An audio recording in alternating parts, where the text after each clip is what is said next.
Thank you. Happy to say that we are on the track in terms of the conversion models are concerned on all the areas, excepting few areas of text to speech, which we are, doing it.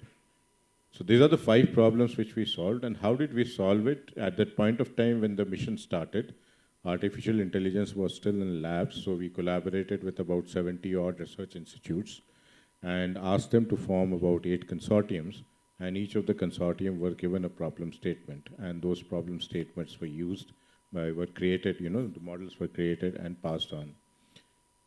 Then the question was, how do these models render as a service? So there is a API platform which is created, which is called National Hub for Language Technology, which renders this as a service. The AI models are converted into services through APIs, and it is rendered as a service.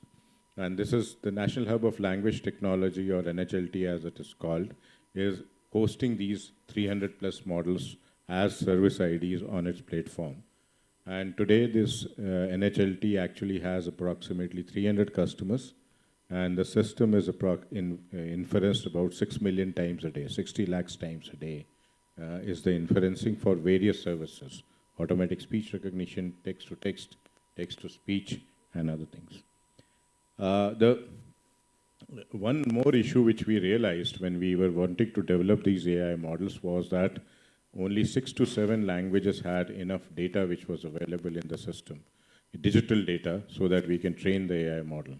So the digital data which was available in 6 to 7 languages. Rest of the data was created from the field in a unique exercise which was carried out in the country.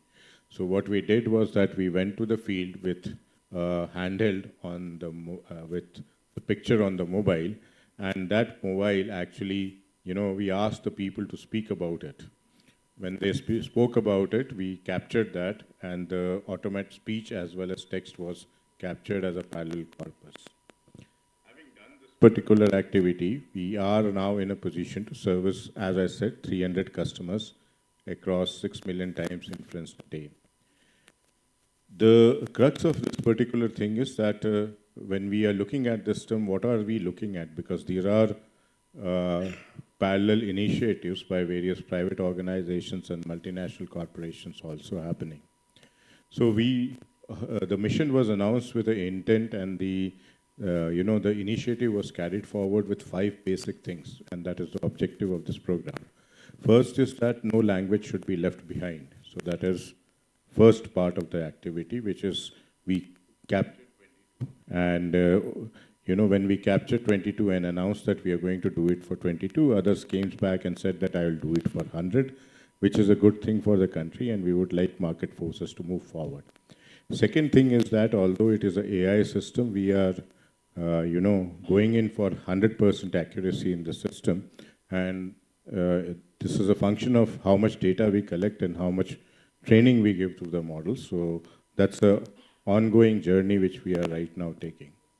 Third part of the thing which is there is voice first. And the voice first activity, which Mr. Abhishek Singh also talked about, is a strategy which we have moved forward. Because with voice first, we are, not only transcending the language divide, we are also bridging the digital divide, and we are also bridging the literacy divide, the 3 divides which I talked about. Because now you can communicate with voice to get the things done through the machine. Then we are also looking at that we should basically get into the use cases and transactions which affect and impact everyday life, which is saying that if I am,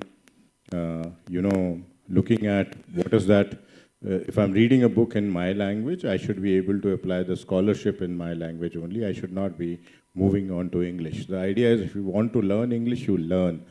But language should not become a barrier for this basic description. So this is the 4th thing, that we want to be pervasive and ensure that at no place a person feels that he should be learning another language, otherwise he is doomed.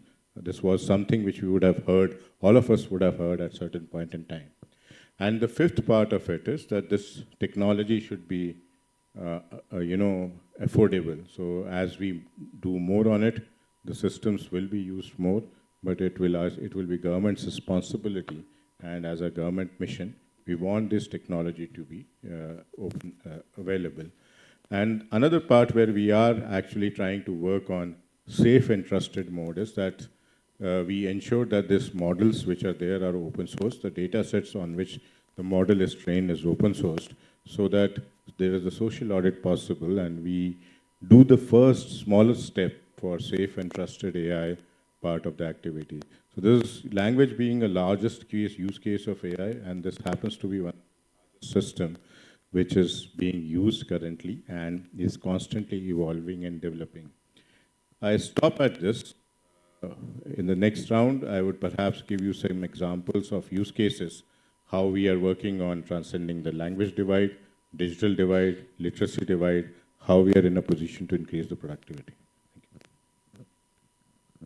Thank you so much, giving us all the details about how this Bhashini is going to work.